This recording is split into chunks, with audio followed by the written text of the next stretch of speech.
everyone. My name is Kara Ripley, and I am the Adult Services Librarian across the way at the library. I'm so happy to be here with you tonight with Tim Decorah, who is going to be our speaker.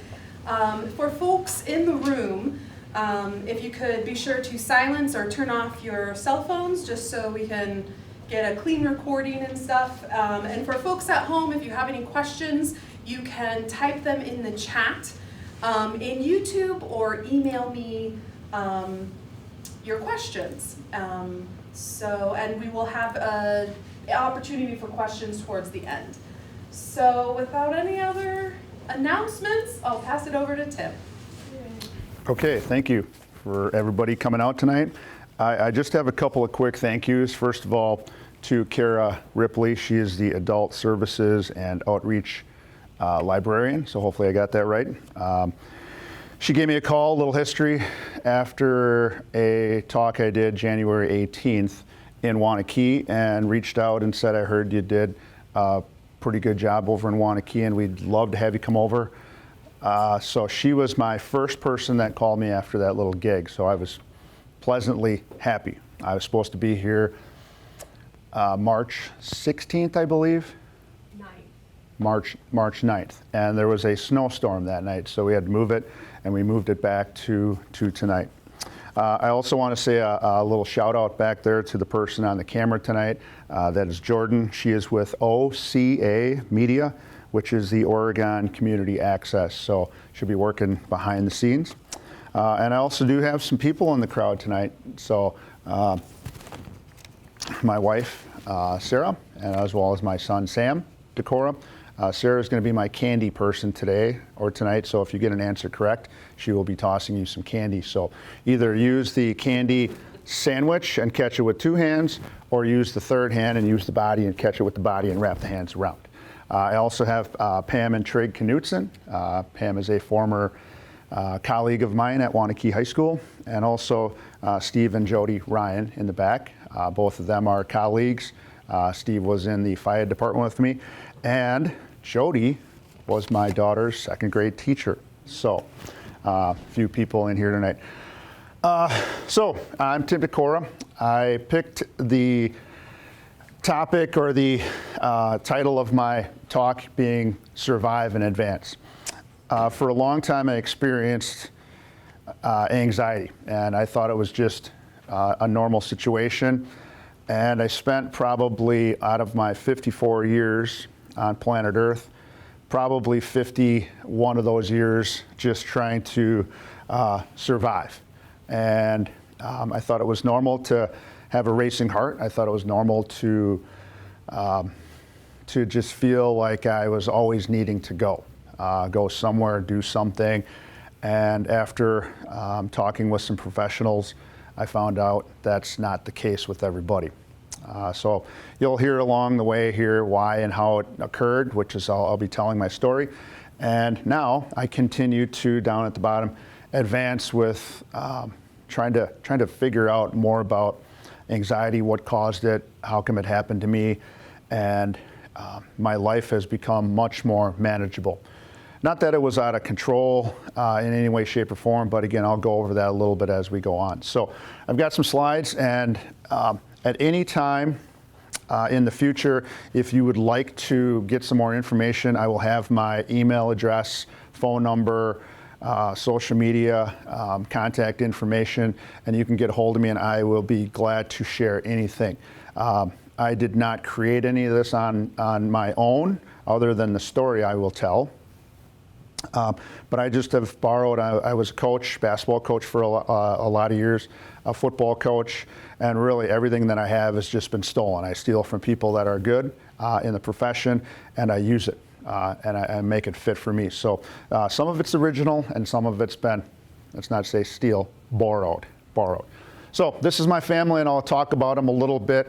This is my daughter, Emily, in the middle. That's her husband, Jacob. They got married last summer. They'll be coming up on their first anniversary. Around them is my wife, my mother-in-law. My son on the outside is Will and his wife, Samantha. And then as we work our way that way, behind me in the middle is my sister-in-law, Molly, and her husband Tom, and my son Sam, who's also in the crowd tonight. So we'll be talking about them a little bit more as we go along. So, goals for tonight. I have some goals for myself, and hopefully goals that you can take something away from tonight's presentation. The first goal is for me to tell my story. Telling my story about what it was like, what happened, and what it's like now. And in order for me to figure out what the root cause of this was, I had to do a timeline. I had to figure out when I had some of these anxiety situations, a couple of panic attacks in there. I had to look at what led up to that. And that helped me to figure out how I could get myself some help. And now, when those things start to come about, I can do something about it. Before, in the past, I could not do anything about it. I would have to just let it run its course. And I tried to get the panic to stop, get the anxiety to stop, and at times I couldn't.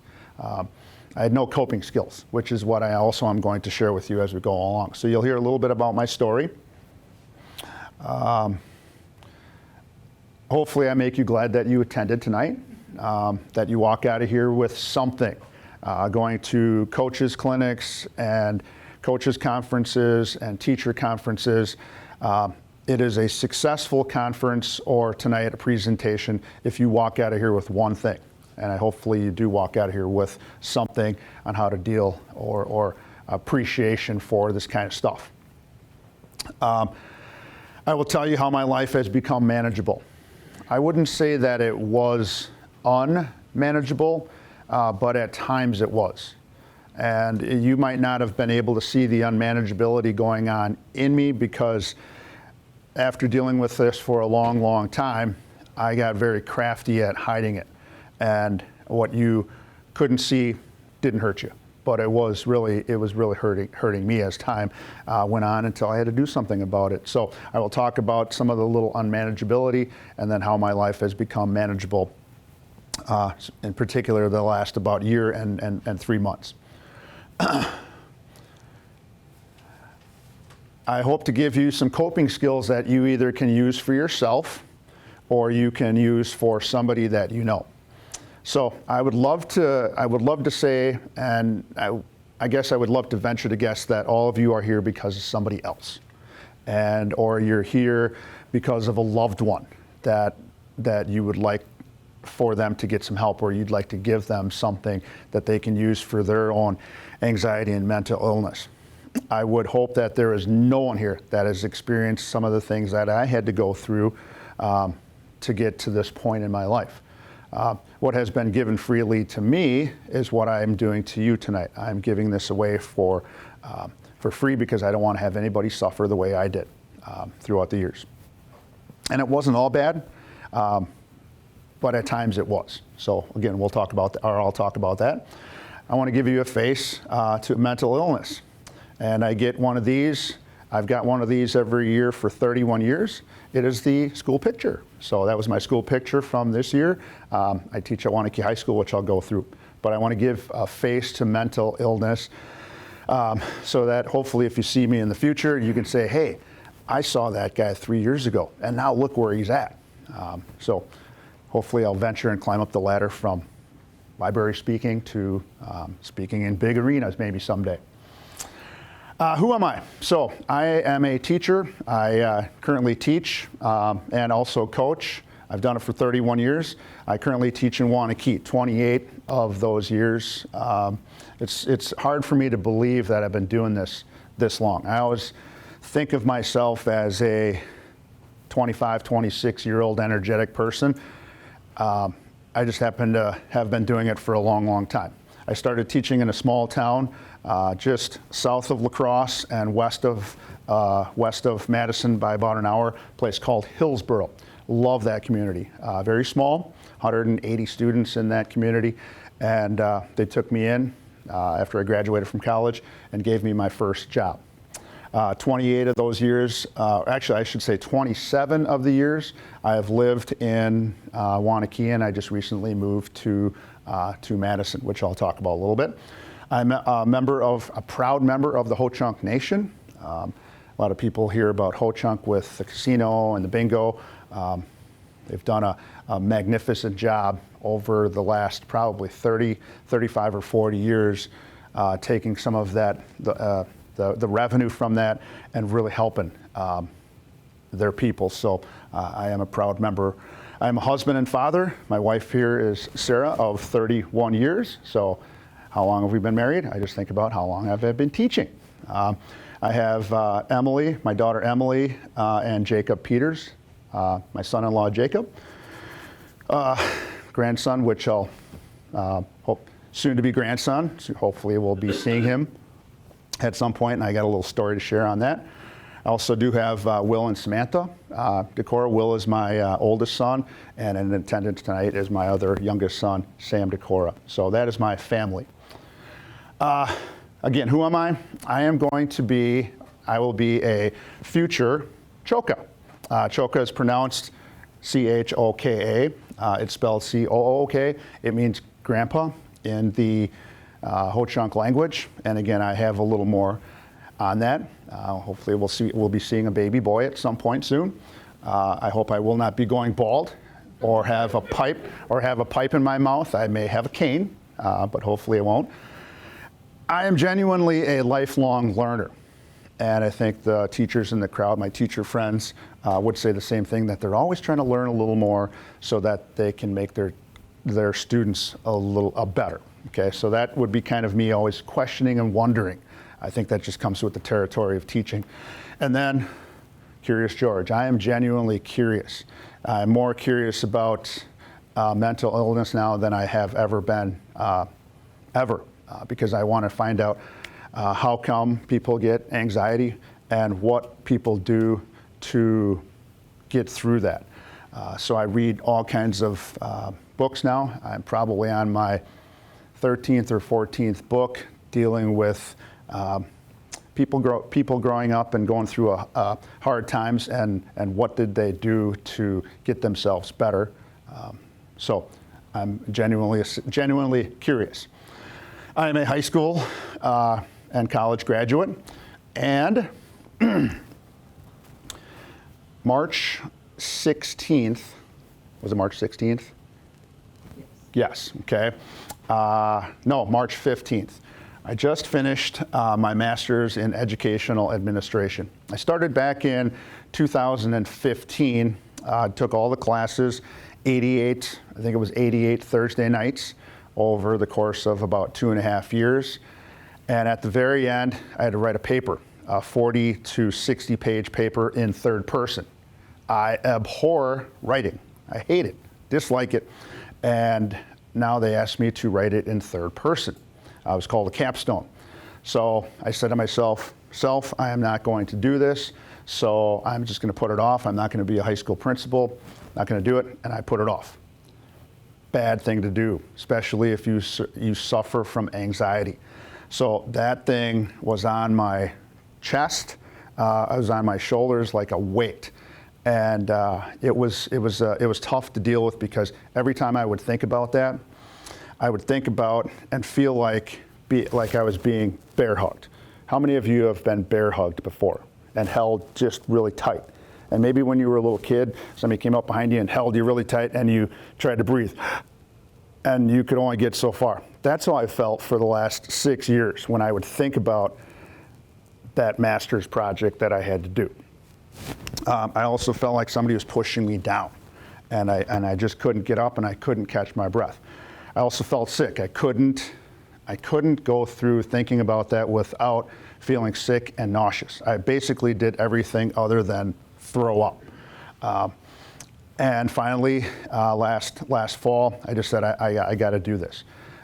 My wife has been hounding me a little bit to get it done since I didn't. And the not being a quitter in me decided I got to do this and I got to get this done. So March 15th, I completed it, and it was like a huge weight lifted off my chest. I could now do this. I could take a full, fill my lungs with air, and I hadn't been able to do that for a long, long time. So once I finished that, I felt great. I had a speaking engagement in Mount Horeb on Monday night, and I went over there and did it, and it was very, very good. Got some feedback, and I came home, and what did I see on the counter when I got home? What do you think I saw? It's a big, thick envelope. What do you think was inside that big, thick envelope? Your degree? My degree or my diploma, my certificate. Can you toss her a piece of candy?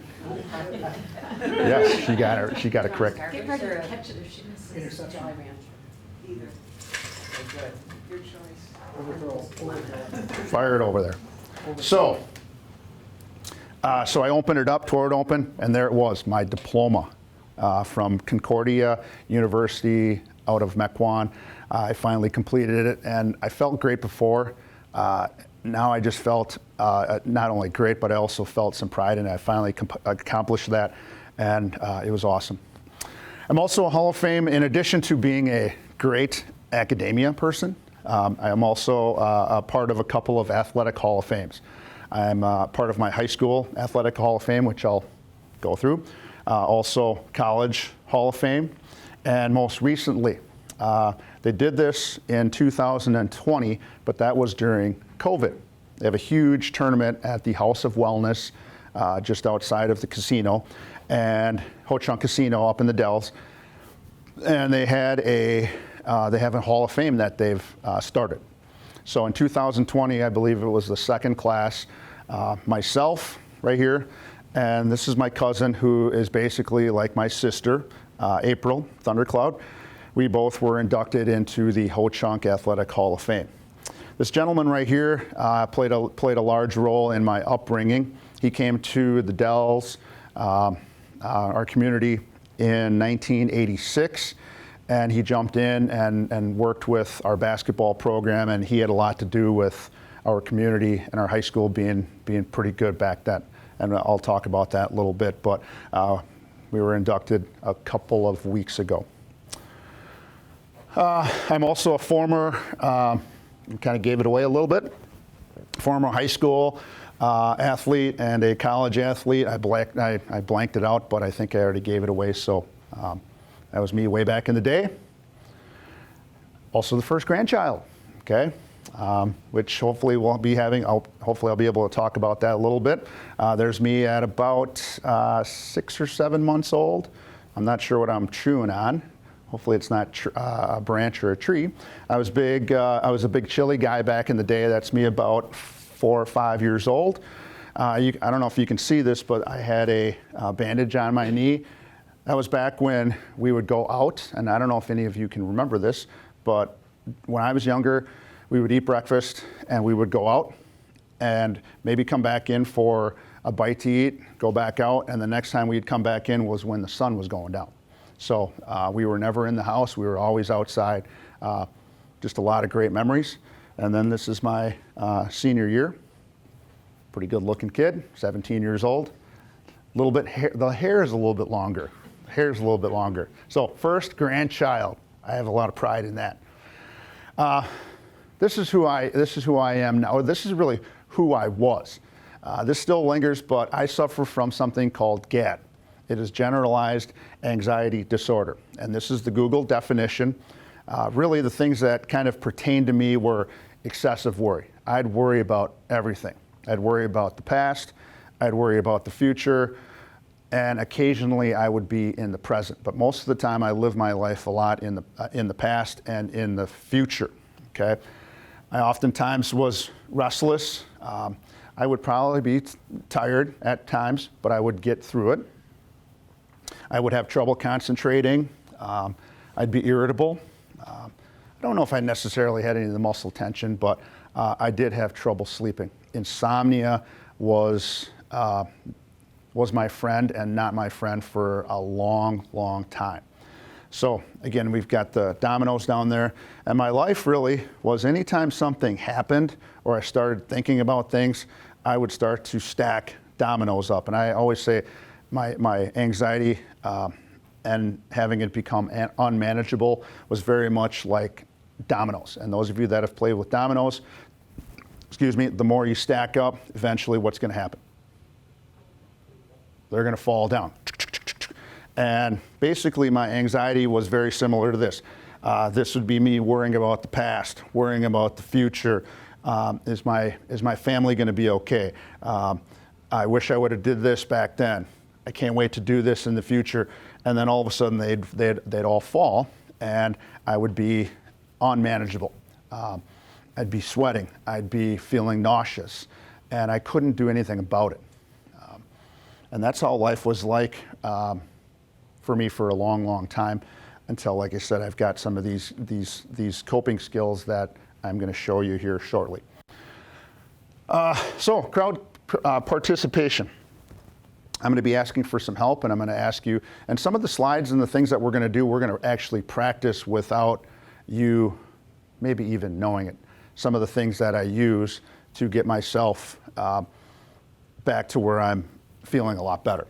So I'll either point to you or I'll have my little helper here toss you a piece of candy if you get a question right. So if somebody gets a question right, I'll say blue shirt, I'll say black coat, okay? I'll say maroon. So I want you to answer some questions, and if you don't answer some questions, we're gonna go with the old eeny, meeny, miny, mo, okay?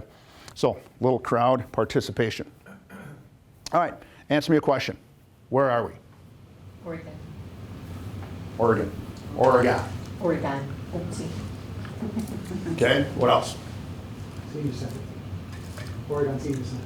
Senior Center, Oregon Senior Center. Excellent. Black coat. Ready?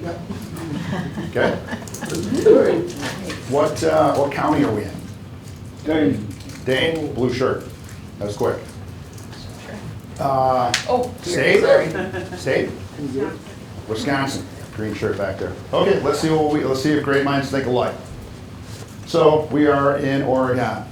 Senior Center, Dane County, state of Wisconsin, USA. Somebody the other night said guest speaker. Awesome. What is the date? Think about all of the ways that you can come up with the date. What is the date? March 30th. March 30th, maroon. Okay. A couple more. 2023. 2023, that's all right, we got the year. Thursday? Thursday, yes. Okay, so we'll keep her going. All right, so it is March 30th. It is 3:30, third month, 30th day, Thursday the 13th. What time is it? I'm a little behind. What time is it? 6:54. 6:54. Oh, gosh. Any military people here? What time is it military time? 1850, yes. Oh, I'm just right. There's always one of these. How much before 7? How much before 7? 6 minutes to 7. 6 minutes before 7, or let's see what we think here. So I'm a little bit behind, so I gotta hustle. It's 6:45. I wanted to be there at 6:45. At this point, 6:45. Some of you older folks in here, 18:45, or I can't believe somebody didn't say this one, time to get a watch. So, what is the weather like? Cool. Cold. Let's hope that's better. God, that was terrible. Sorry. Great. What, gray? All right, gray. It is gray outside. Like, Oh, nice. like your friend's hair. Brewers needed you today. Okay, so it is 68 and breezy. So if you ever think about it, the weather being like it is right now, in the 40s, possibly stormy. Last time I checked it when I was redoing the slides here a little bit, it was supposed to be partly sunny tonight.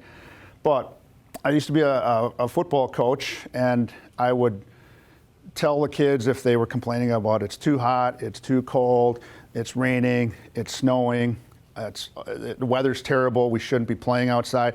I'd always say, all right, guys, it is 68 and breezy. And that would change some minds a little bit. So basically what we did was we changed our mind. Whatever you were thinking before we started this little activity, I just got you out of it for about 5 minutes. So that's one of the techniques I use is, okay, where am I at? What am I doing? And I start to think about me getting present. And that's one of the things that has been key to my anxiety and getting through that is getting present.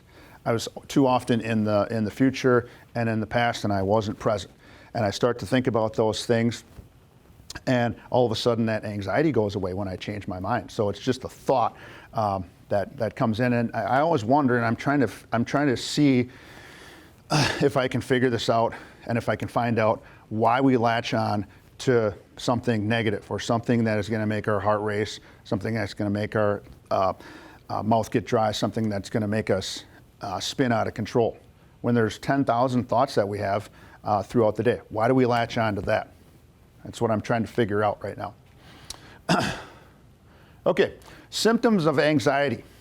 So I'm going to go through what Google has, and then I'm going to show you what I've gone through. Okay, feeling of nervousness, restlessness, tense, impending danger. That was one of the things I had. Certainly panic, gloom and doom. Okay, definitely was always doing a lot of this. But since we have smartphones now, I could always check what's my pulse. Okay, I don't know why I would check my pulse, but I would check it constantly because I was wondering, oftentimes, might I have a heart attack? I feel like I'm having a heart attack. So that would go through my brain. Breathing would be rapid breathing at times. I don't ever remember hyperventilating, but I can certainly feel like I was getting to that point. Feeling weak and tired, I would be after battling my thoughts all day long. In addition to teaching and coaching, I was often tired at the end of the day because I also had the squirrel cage of my anxiety going with all of this other stuff. I don't have that as much anymore. But one of my favorite people up in the corner there, Wile E. Coyote, you got to ask for help. Okay, it's just like some directions. You got to ask for help. Anybody know who the person is in the middle? What movie that is? Airplane. Okay, give Mr. Knutson some candy. One of my favorite people here. I'm so used to SpongeBob. SpongeBob. All right, you got the SpongeBob right there, gray sweatshirt. And who can name the movie here? Back to the Future. Back to the Future. So one of the things I often do is I will throw on some YouTube and go and get clips from those when I'm feeling like I need to change my mind and laugh a little bit. So another technique that you can use. Here are my symptoms. These are the things that I would feel, again, not constantly, but at different times throughout just about every day. There were times where it was really bad, where I felt like I was having a heart attack. The first time I had a panic attack, I was on my way driving my 3 kids to Mount Olympus. It used to be called Family Land, and we're driving up there, and we're going to have a great old time. And if you've ever driven that little stretch between Cascade Mountain and the first Dells exit, there's 2 lanes, 3 lanes go down to 2 right there, and we're driving along, and it's packed, bumper to bumper, both sides of the road. And I'm driving along, and I'm wondering, I was getting a little tight shoulder. I was drinking my coffee. I'm like, man, I probably drank too much coffee. I'm feeling my pulse here. It's starting to race. I'm wondering, what's going on here? Feeling like I'm not feeling very good. And I couldn't get right. I was in the left lane, and I couldn't get right. And I kept looking over. I'm worried about my kids. And I'm thinking, I'm going to have a heart attack. I'm going to have a heart attack, and I'm going to crash this car, and something's bad's going to happen to me, and something bad's going to happen to my kids. And that was racing through my mind. We're going to have a 50-car pileup, and it's going to be because of me. And I couldn't get left. I'm trying to get left. Finally, I got left. I got off the interstate. I took all the back roads because I'm from the Dells. I took all the back roads to my mother-in-law's house. I laid on the couch for about 5 minutes, and I said, her name's Mary Alice. I said, Mary Alice, you got to take me to the ER. I think I'm going to die. And that was probably one of about the 3 or 4 times where I felt the worst. There were a lot of times where I felt close to that, But that was probably one of the 3 or 4 worst times that I felt in my life. Is I thought I was going to have a heart attack, and I thought I was going to die. I got to the ER. They got me to relax. They got me talking about other things. They were asking me 55 questions, and finally the guy said, "How do you feel now?" And I said, "I actually feel better. You asked me 55 questions. I feel better." And he said, "I think you were having a panic attack." I said, "What? That's not me. I think I just drank too much coffee." Nope. So that was the start of me getting some information about this, because I had no idea what a panic attack was, but I had one, and it was not very comfortable. Shortness of breath. There were times where I would be short of breath. Oftentimes, my shortness of breath would come on the way to school, driving to school. I had about a 5-minute drive to school from my house, and there were times where I was so anxious about making sure everything was ready for the students, making sure I was ready to go. Do we have, can I get the right equipment ready for class? We need this certain amount of people for this game, blah, blah, blah, blah, blah. And I would be driving and I would think to myself, I'm gonna have to pull over. I gotta pull over by the gas station. I gotta pull into the gas station parking lot because I feel like I'm going to faint.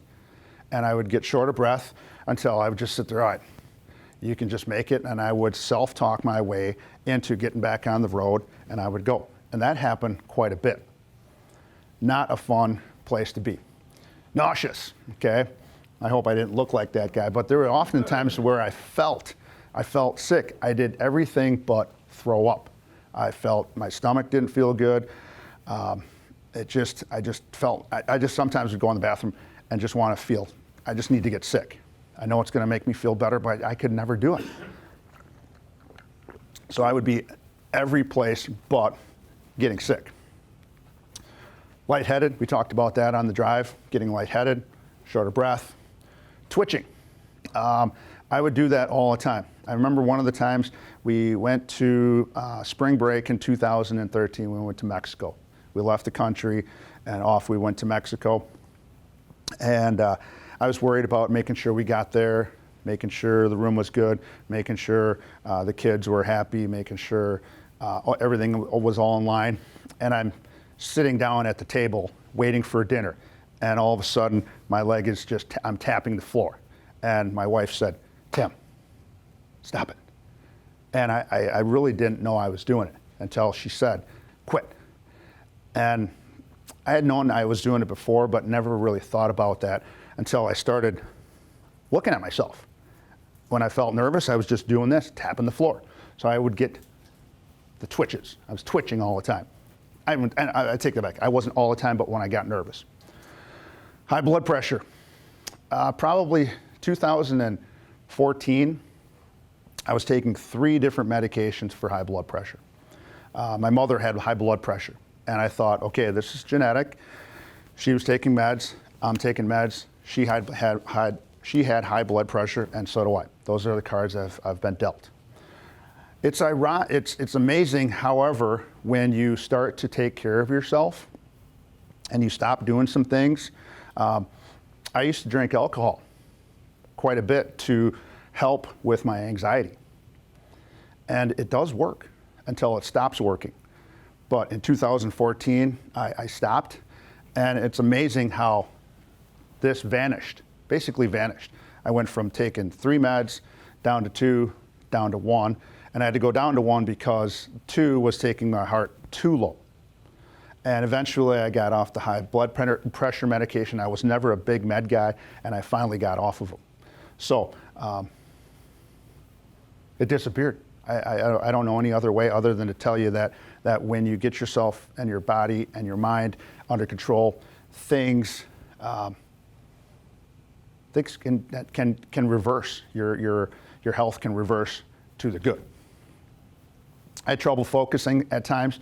I'd be looking off in the distance, and I would rub my eyes constantly, trying to figure out, are my contacts,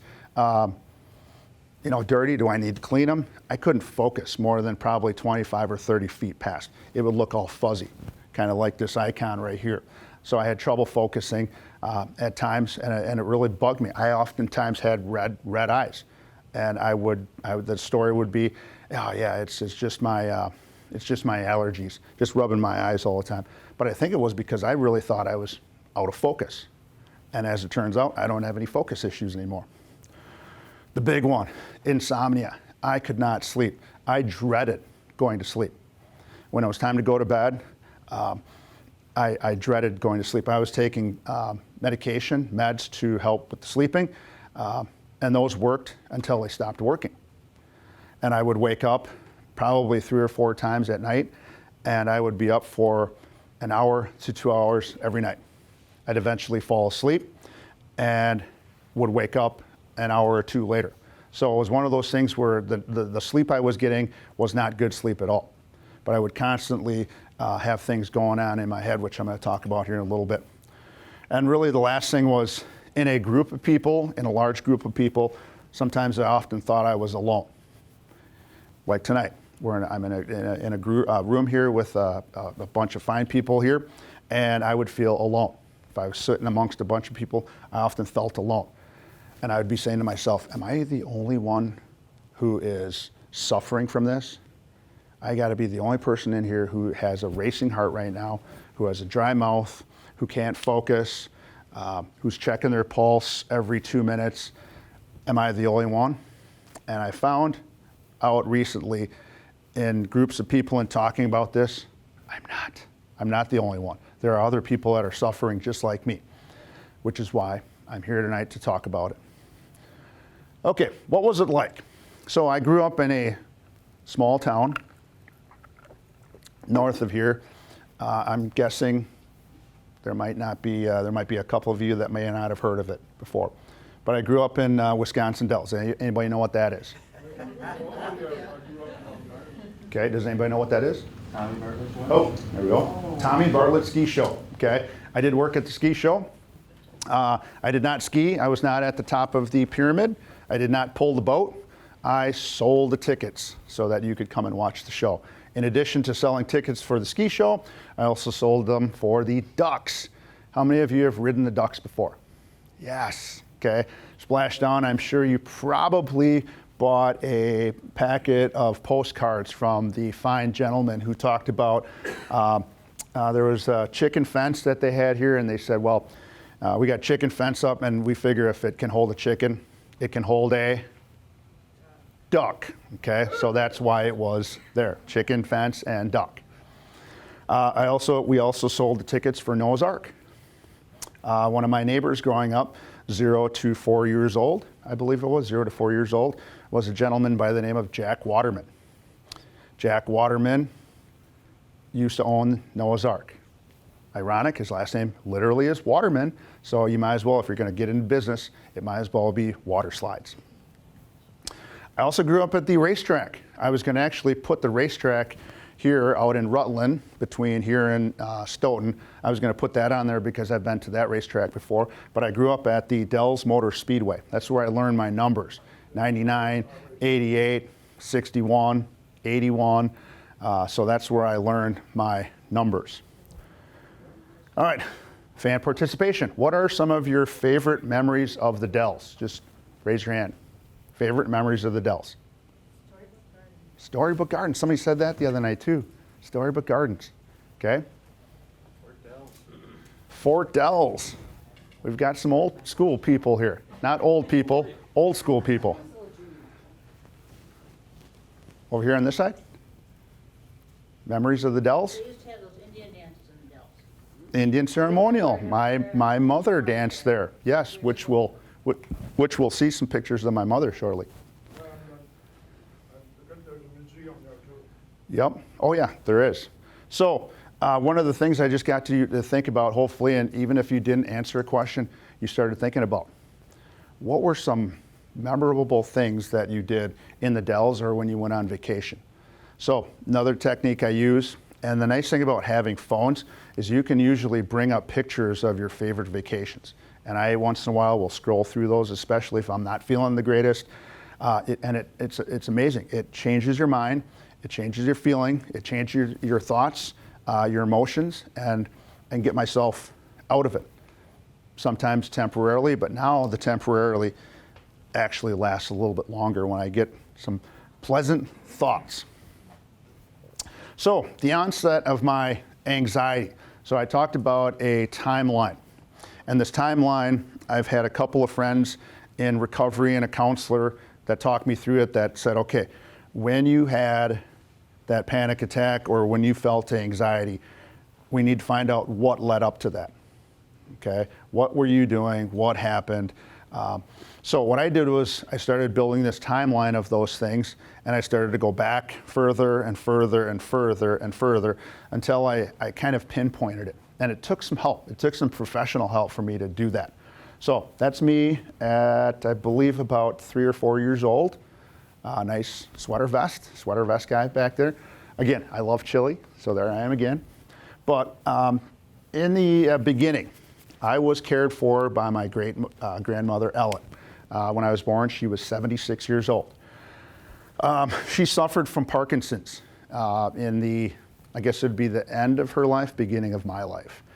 And one of the things is I used to see her fall a lot. She fell. And I think that was probably the onset of some of my anxiety.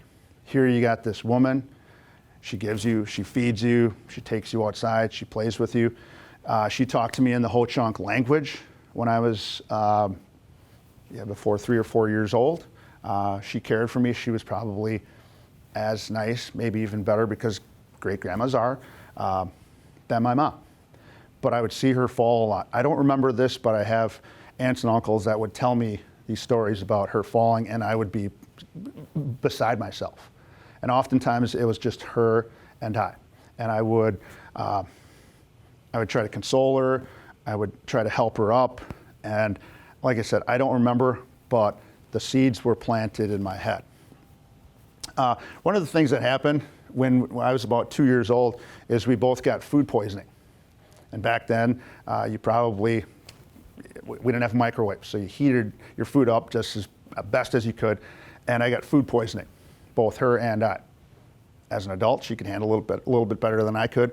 But I was in St. Clair Hospital in Baraboo for 30 days. I still don't know why I was in there for 30 days. But the legend goes that they first brought me in, and my little 2-year-old body was 105 or 106 degrees.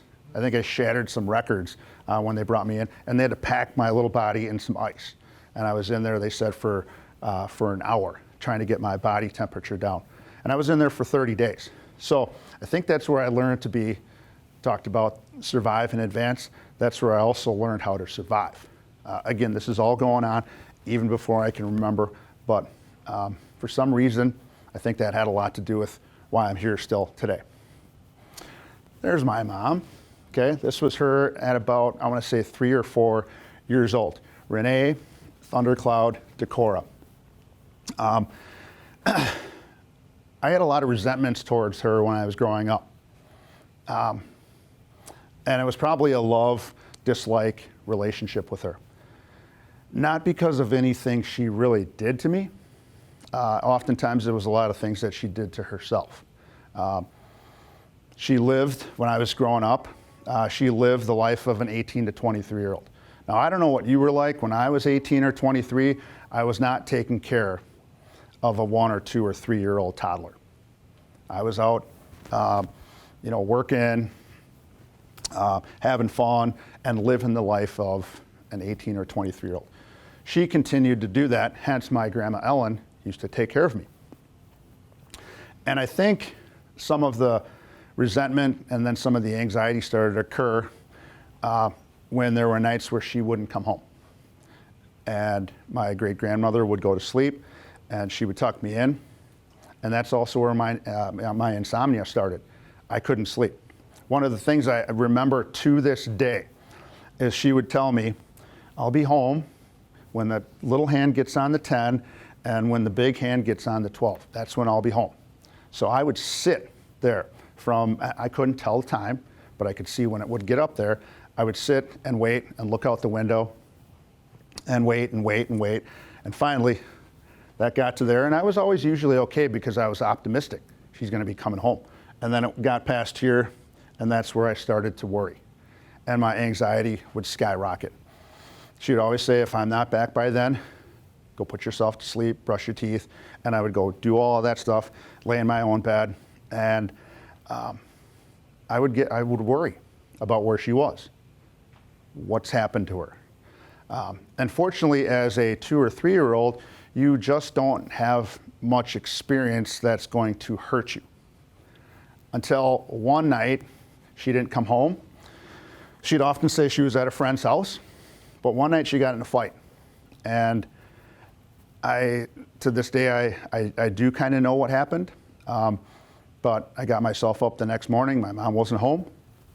Went outside, got myself some food, got ready, and I went outside to play, and a car pulls up. And down at the bottom of the hill, car pulled up, and I said, oh, it's my mom. So I hustled down there, and I look at my mom, and she's got, her eyes are both swollen shut. And I thought, what happened? And she had gotten in a fight the night before. Bad thing for me, because now every time she went out, and when the clock went past 12, I was not thinking, is she going to come home? I was thinking, is she going to get into another fight? And I thought that all the time. So I think that's where the onset of my anxiety started. The other thing that happened is my grandmother's health started to decline. With Parkinson's, it started, and again, I don't remember much of this, but I do know that she had to be in a wheelchair for quite a bit until the very end. So adolescent years, my father moved in with us. I really haven't talked about him much because he wasn't in the picture much. I was really essentially raised, father figures were my grandpa Emerson Thundercloud, and I also had a great uncle, Reuben Thundercloud. They were responsible for picking me up all the time after practices, making sure I had things that I needed, and essentially took care of me. As I got a little bit older, my younger brother, Troy, came and was born. He was 8-9 years younger than me, and I learned to be a parent very quickly because my parents started their life as alcoholics. Alcoholism took over our lives, and they spent a great deal of their time trying to make sure they had their alcohol for the day, and I was in charge of taking care of myself and also taking care of my younger brother, Troy, and making sure he got on the bus, changed his diapers, all of those things that a parent should do, I was doing. So when I became a parent, it was like second nature to me. So adolescent years, a big thing in my life that hopefully you got from the earlier slides was basketball, football, athletics, and school were a savior for me as I was growing up. I loved my teachers. I loved my coaches. And hence, I got into doing the same thing. So what they passed down to me, I'm passing down to others. Got to play some varsity basketball as a freshman. Did quite a bit of this when I was a kid. This is my oldest son, and this is my youngest son shooting out in our old backyard back in Waunakee. But I did this constantly. And hence, I think I ended up being pretty decent. 1984, I talked about my grandfather, Emerson Thundercloud. He got cancer. How many of you know who Geraldine Ferraro is? Okay. And she was the running mate to who? Walter Mondale? Yes. Okay. So we went to see Walter Mondale and Geraldine Ferraro on the Capitol Square. My sophomore year, I remember it like it was yesterday, 1984. We drive in from the Dells, get on a bus, go, and we're there, and it's the greatest thing. Hey, this guy's going to be the next president of the United States.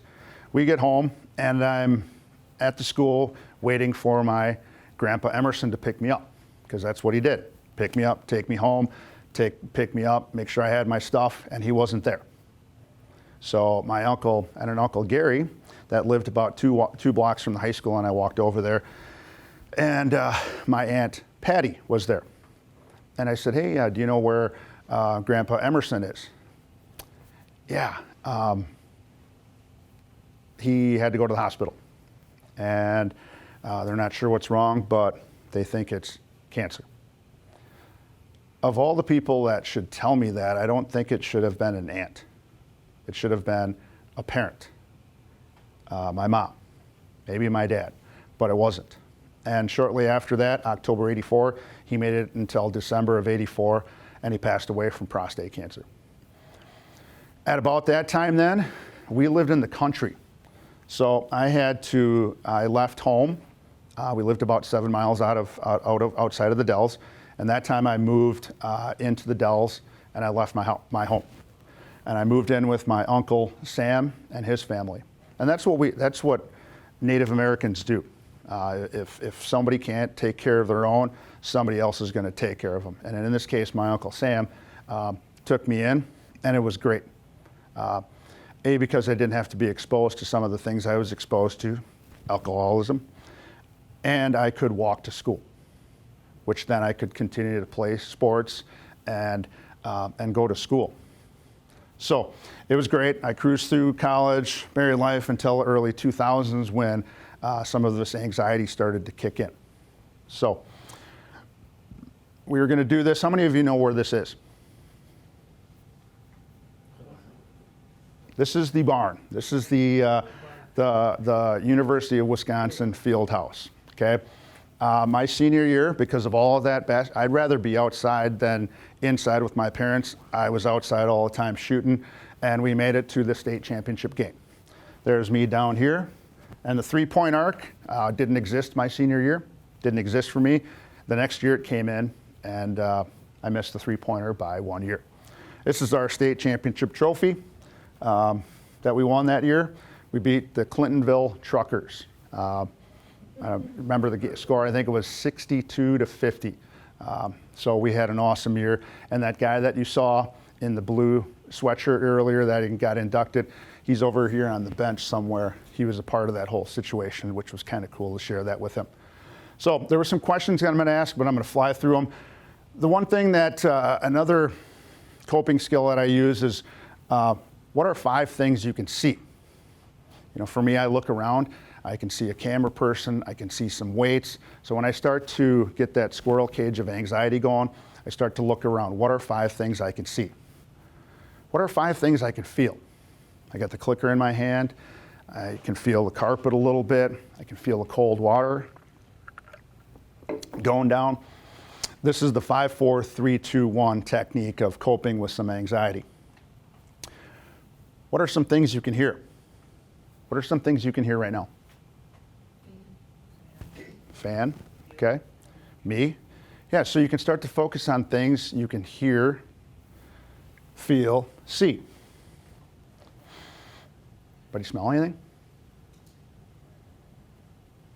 What do you think you could smell here? I guarantee if you go to a high school game, basketball game, what's the first thing you can smell when you walk in? All right, the women in the crowd, the ladies in the crowd the other night said, smelly boys. When I walk into a gym, I can smell popcorn at a high school game. It's distinct. And what are some things you can taste? They tell people with anxiety to make sure you always have something to put into your mouth. Candy, okay? Automatically changes, that tastes good. And all of a sudden you're thinking about something other than worry, fear, all that stuff. So basically 5, 4, 3, 2, 1, they're called grounding exercises. Things you can see, feel, hear, smell, and touch. And if you can go through that, and it takes practice until you get good at it, but if you try it, it does work. It works for me. So I'm going to go through my coping skills now, and very much like college or high school kids, if there's something that catches your eye, you know, take your phone out and take a picture.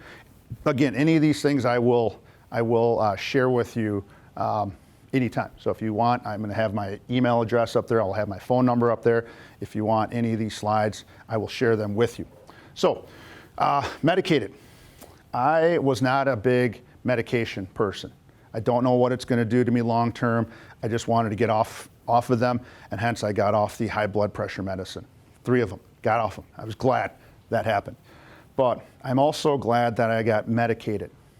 I'm not here to sell anything, so I'm just going to talk about chemistry.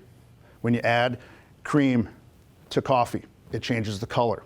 when you add sugar. It changes the taste. For me, it makes it taste better. But same thing that's going on in the brain. It changed my chemistry of my brain, and I no longer have, they still pop in there, but not as often.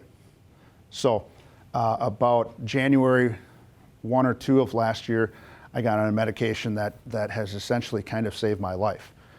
I was doing the same thing back in the early 2000s. I was taking medication, but I did not have a recovery team to go with that. I did not have friends who know and trust, that I can talk to.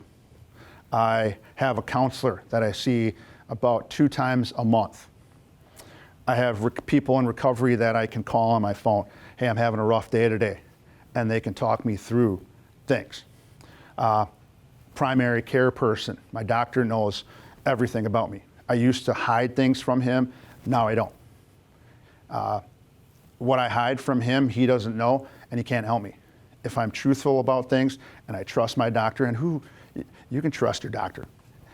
I could trust my doctor, and he would give me some things. And once I could open up and get some help, I got help. And again, the other thing is, oh, shoot. Okay. Get present. So this was supposed to be Maria's Pizza.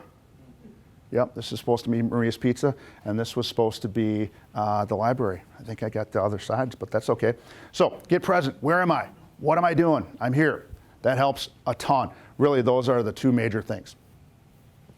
We also talked, the getting present was where am I? What am I doing? What's the weather like? I would self-talk myself through those things. Oh, here it is. Yes. So, Maria's Pizza. Yes. Oregon Senior Center. Where am I? Where are we? At the library. Excellent. So, knowledgeable about the signs and symptoms of my mental illness. So I went over those, but there's just a battery of things that we talked about. The heart attack, the shortness of breath. Once I start to feel those things come on, I can start to talk myself through it. All right, just relax. Breathe, inhale, exhale, and that stuff goes away. I could never control it before. This would start to lead to this. This would lead to that. That would lead to eventually that at times where I felt like I was going to have a heart attack. It's not a great way to go through a day. It's not much fun. But I got through it. But those are some of the symptoms. And when I know my symptoms and when I know it and feel it coming on, I can do something about it. Before I couldn't. Remember a fun and positive and enjoyable time in your life. Think about that. That's a coping skill. Riding the swings. So again, we talked about favorite vacation. Pull out your phone, look at some pictures of a fun time, and it changes. It changes your mindset, and that's all you got to do. That's all I got to do. That's what works for me. Get grounded. Again, we talked about who am I? Where am I at? The other thing I do is I journal my thoughts. What am I going to do? I have some goals for each day. At the end, I review my day. We'll go through the journaling stuff here at the end. Again, we talk about the who am I? I'm married. I've been teaching this long. Self-talk. Get grounded. Again, we talked about that. Other things I do some meditating. 5 to 10 minutes per day. Usually more like 10, but if I've got a shorter amount of time in between classes or whatever, I'll do a quick 5-minute one. And just like anything that I've done, whether it was teaching or coaching, I go and I try to find the best in my area. I send emails. How do you do this? How do you do that? How do you coach this? How do you coach that? I applied this also to meditating. Meditating, when I think of meditating, I immediately thought of Buddhism. I'm not a practicing Buddhist, but I've been open-minded about things. I told you I'm curious, a lifelong learner, so I typed in meditating in Madison or near me, and boom, it came up with a meditation center on Park Street. And I met this awesome lady. I never asked her what her age was, but I want to say she was probably upper 70s maybe. I don't think she was 80, but her name was Jen Kelsang Gomlin. The nicest lady one of the nicest ladies on planet Earth. She did not try to get my bank accounts. She did not try to sell me Buddhism. I found out it's not a religion. It's a spiritual practice. And she taught me how to meditate. They start with it was a 90-minute session, the first 10 to 15 minutes, breathing in, blowing out, watching the fall, rise and fall of your chest, follow the breath in, follow the breath out, and then she would also be talking about coping skills. After the 15 minutes were done, she would give me some things, not just me, but the people in attendance, give them some things that would help them through life, and then we would end with a 15 to 20 minute, a longer meditation at the end. So I went to the people that I thought were the best at meditating, and I learned how to meditate. So I stole or I borrowed their meditation, and I continue to use that to this day. I used to try to do it before on YouTube, but I couldn't grasp the concept. So I had to go to the meditation center and learn it. Now it means a lot more when I can boot it up here. So just like Aaron Rodgers said, RELAX, relax, okay, and it works. Exercise, you gotta exercise. You gotta stay in shape. I don't wanna have a heart attack, so I gotta get my heart stronger. And that's YouTube, and that's also an elliptical machine. Service work, I referee. How many of you know this guy? He is the best altar boy? Helper at St. Bernard's in St. Denis in Madison. That's Jocko from Channel 15. I would say that he's probably a friend of mine. I wouldn't say a great friend, but he's a friend of mine. But I referee. It's service work. You still got to pay for gas to get the car there, so they do give us a little money. But I love refereeing. I can't play anymore. I do coach a little bit, but I get to run up and down. I get my exercise by refereeing. I do a lot of self-help and recovery meetings, Zoom meeting and also in person, all over the place in Madison. You can find them all over the country, all over the world. So we get on Zoom calls. This is kind of a special Zoom call. This is my college teammates. I don't know if you recognize that guy here. Anybody recognize him?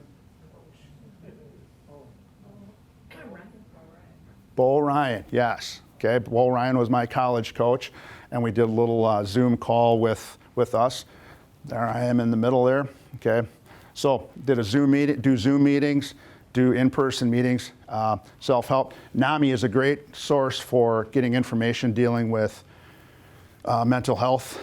They got a lot of mental health resources. NAMI is the National Alliance on Mental Illness. There's a Dane County chapter, and there's also a State of Wisconsin chapter. There are different anonymous groups that you can attend, and also group counseling. So those things I have done because I need to. It keeps my life manageable. And then one of the things that I'm proud to share, proud to talk about, is a work support group that I helped start in the school district of Waunakee. I couldn't find, I think I told you this earlier, I could not find people like me that were out at some of these self-help. There's a teacher or two, but I couldn't find people like me.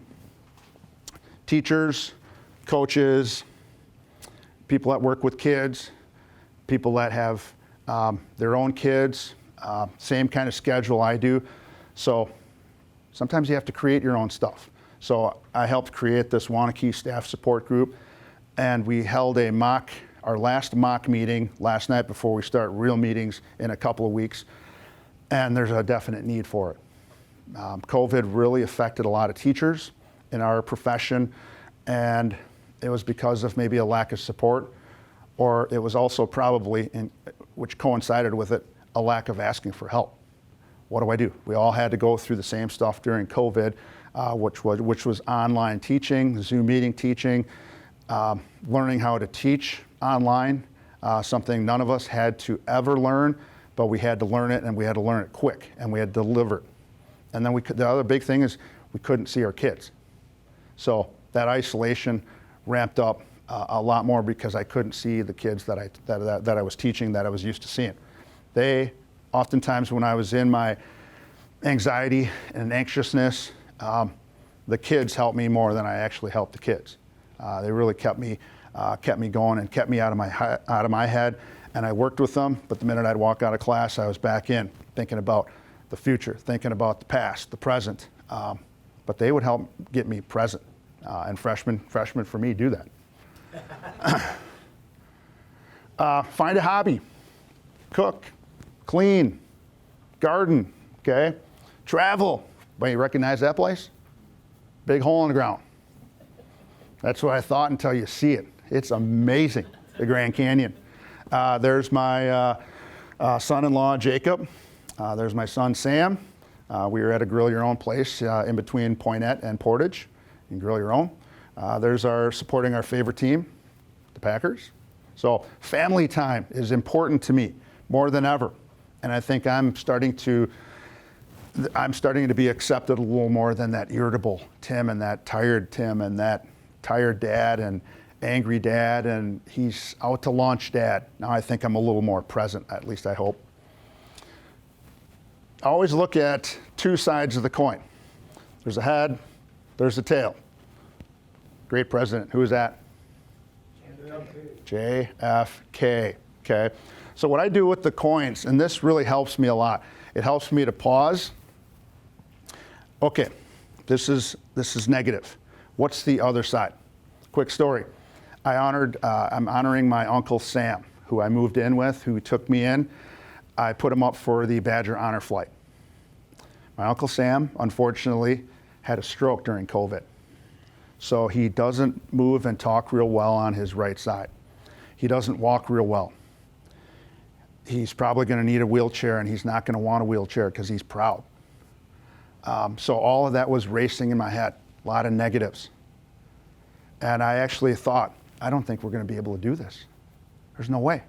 I love my Uncle Sam, but we're not going to be able to do this. So what did I do? I flipped the coin over.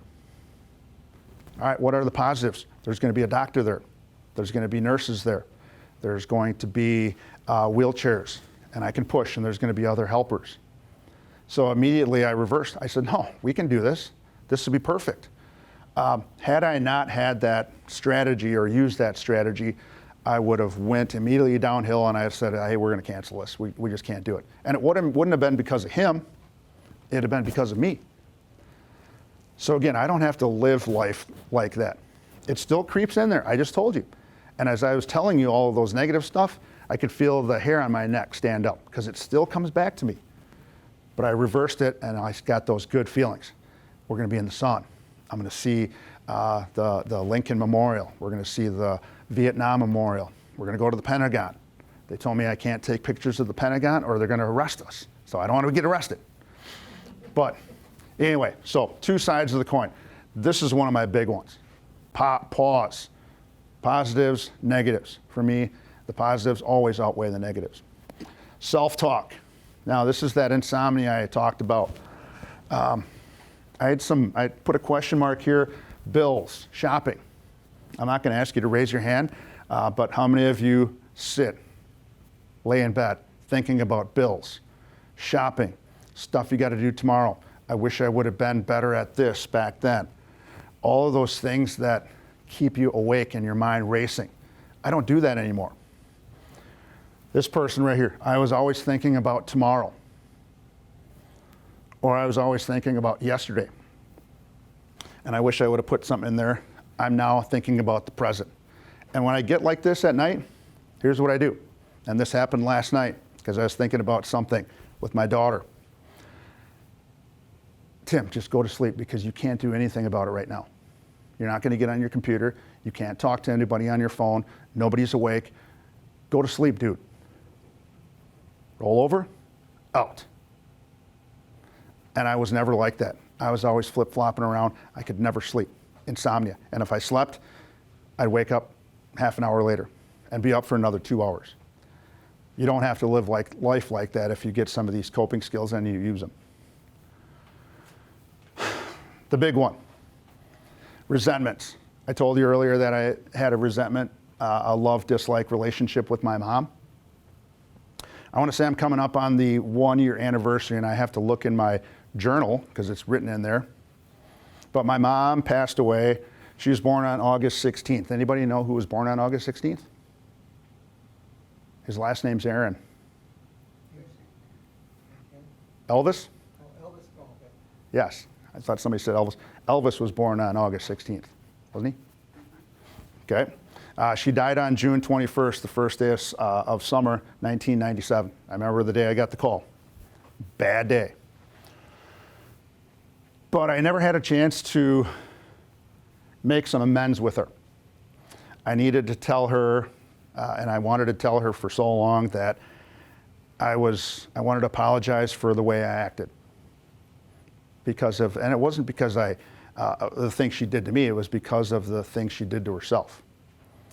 And in turn then, some neglect came in there, and I was oftentimes felt alone for a long, long time. So about a year ago, last year, I went to her grave, and I got some help from some friends, and I said I need to go and apologize for some things I did. And even though she's not here, I can at least go to her gravesite and do this. And I talked about how I apologized for being angry with her. I apologized for not being around as much. And she probably suffered the way I did, with anxiety, depression. And she just never got the help. And I would like to think that if she did, she'd still be here today, but she's not. So when I made that amends to her, and I apologized for all of those things, almost like that, when I finished my presentation for my master's, a weight was lifted off my chest, weights off my shoulders, and really that was probably the turning point in the last year or more, is when I did that. This picture was actually taken on Mother's Day weekend. And I can honestly say, and look you all straight in the face, I never, ever gave my mom flowers on Mother's Day. But after I did that amends in March of last year, my wife was with me and my daughter was with me. And we bought this thing at a grocery store. It's a big globe and it had a flower in it. And I went over there and I put it down there. And I'd never done that before, partly because I disliked her for some of the things that she did. So, weight lifted off my chest. If you have any kind of resentments, make some amends for them, especially if you have people that are still here. If it's a sister, if it's a brother, if it's a coworker, do it when they're here. I can't tell you if it would have made any difference. It made a difference when I did it to her at her grave. So I got this picture from Arizona. We were just in Arizona, and they happened to be side by side. I don't know why it was like why it happened like this, but it did. So since then, this is me more often than not now. I have a smile on my face, and it's real. It's authentic. It's genuine. Not that it wasn't before, but I think a lot of times I was putting a face on. I was wearing a mask, pretending I was happy and I wasn't, pretending I was calm, but I was anxious. This is pretty much the same night. This is how I used to be. Who has a sad face when they got an ice cream cone in their hand? I was. I don't know why I pose like that, but this is usually me now. Ice cream cone in my hand, smile on my face, because I'm genuinely happier and genuinely anxiety-free. So, last thing, I'll quickly zip through this. This has been kind of the key to my success a little bit, because I have to have a start and I have to have an end to my day. I usually do some journaling. I read a self-help book. Reminds me of some things I need to be aware of. I set myself some goals for the day, and I try to keep them somewhat simple. Set a morning goal and I check it off at night. I'm usually able to check them off. Feelings, how am I feeling in the morning and in the evening? And genuinely, I cannot wait to get up in the morning. Remember when I said I used to hate going to bed? I also hated getting up, because I didn't want to go to school, or I didn't want to go to work, or I didn't want to wake up. Now I can't wait to get up. Put a cat in here because we're cat guys. So, AM journaling. I have a grateful gratitude list, and here's mine. Okay, there's the journal. Okay, I have a higher power, who I call God. Some of you have something else. Have something that you believe in. Rabbit's foot, rubbing some chicken bones together. I don't know. Have something. Okay. I am genuinely free of anxiety. Some people say once they get rid of some anxiety, they got rid of the cause of the problem. It could be gambling. It could be eating. It could be anything that's doing some mental harm to you. It could be substance abuse. It could be cutting something out of your diet that's harming you. Family is important to me. My home. This used to be my home in Waunakee. When you see toilet paper in your trees in Waunakee, something good has happened. Okay? It's not like the old days we're going to go on TP, your teacher that you didn't like. In Waunakee, it means something went well. Okay? So that's my old house in Waunakee. Health. I got into a little bit of running 5-6 years ago. I don't run as much anymore. Waunafest run. Recovery groups. School. I wish I had this. I wish this was a little bit bigger. This is me about 5 or 6 years ago reading to some sophomores, 15 and 16-year-olds, and they're all sitting there attentive. That's the kind of kids we have in Waunakee, but they all sat there and they listened to me read the book. That was probably better for me than it was for them because it got me out of myself. So read some books. So genuinely, I try to stay away from fear, anger, worry. Those controlled my life. Fear, anger, and worry. They're always there a little bit, but I recognize them when they come around. Bedtime. My favorite guy, Bugs Bunny. Before I go to bed, I recap the day. I have a goal, I check them off. All those things.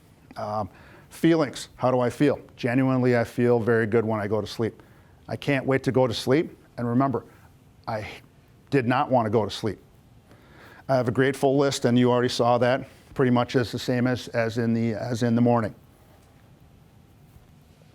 Also do highlights. What was the highlight of my day? I'll kind of talk about it a little bit. Didn't start out great, but it ended pretty good. Things I learned. I've got some new friends here in Oregon that showed up tonight and want to learn about some of this stuff. Days you have in succession. How many days you stopped eating carbs? How many days you stopped gambling online? How many days you're anxiety free? I've been really anxiety free for about 400 days. Some of the regular, normal anxiety comes around, but really the genuine, the stuff I had before to deal with are essentially gone. And then ranking. 10 out of 10 being the best. I've not had a day below 9.5. Not a day below 9.5 in about 468 days. So I keep track of that. And I can go back then and I have a timeline of, all right, when did I start going downhill? When did I have an 8.8 day?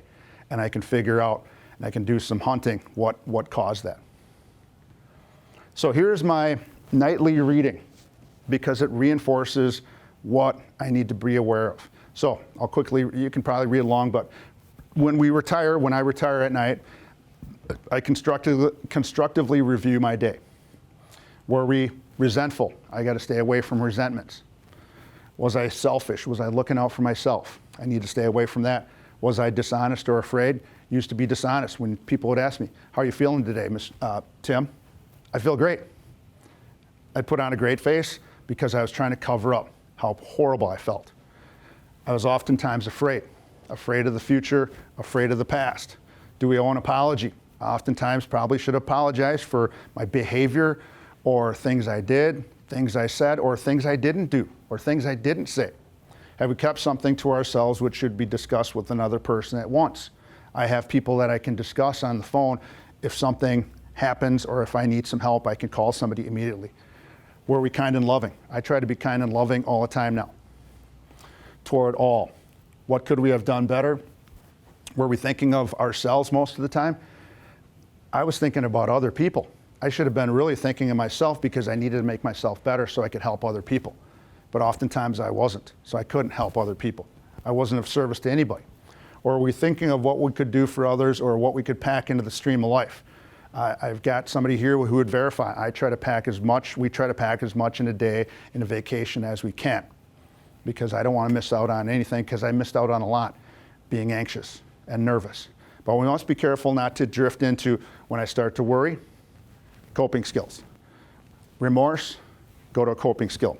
Morbid reflection, for that would diminish our usefulness to others. I want to be of use to myself so that I can be of use to others. After making a review, we ask God's forgiveness and inquire what corrective measures should be taken. So I read that every single night before I go to sleep. And it helps me to recognize and reinforce what I need to stay away from. So, something happened this morning, a life-changing event. Spiritual experience. I don't know if you've ever had any of those, but I had one. It happened at 4:30, but it really happened to be about 7:30 today.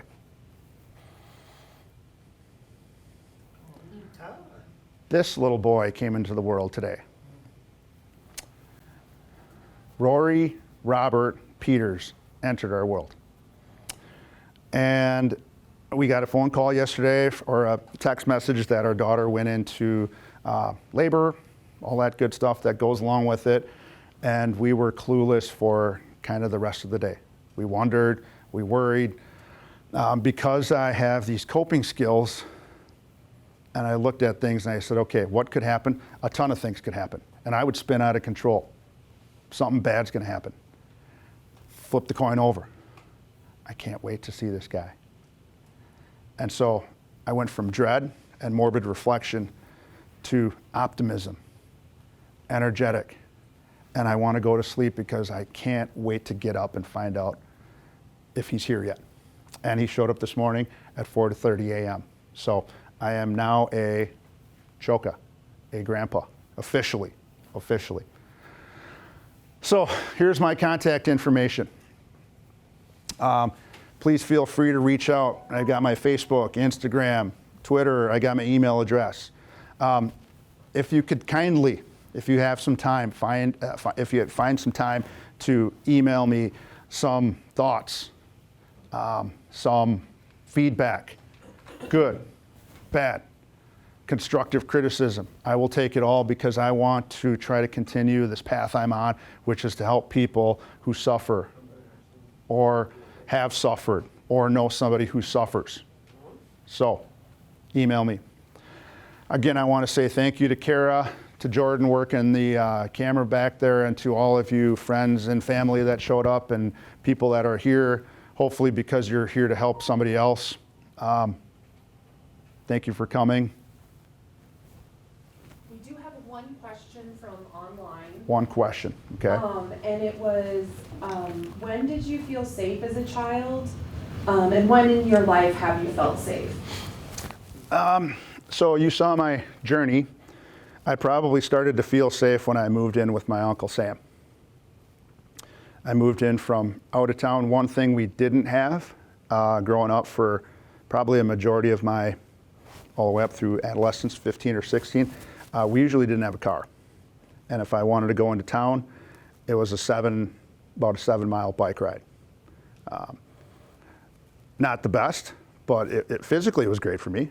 But I would have to often ride my bike into town with another neighbor friend. And I would go in and out. Certainly when I got married, my wife helped me through a lot of things.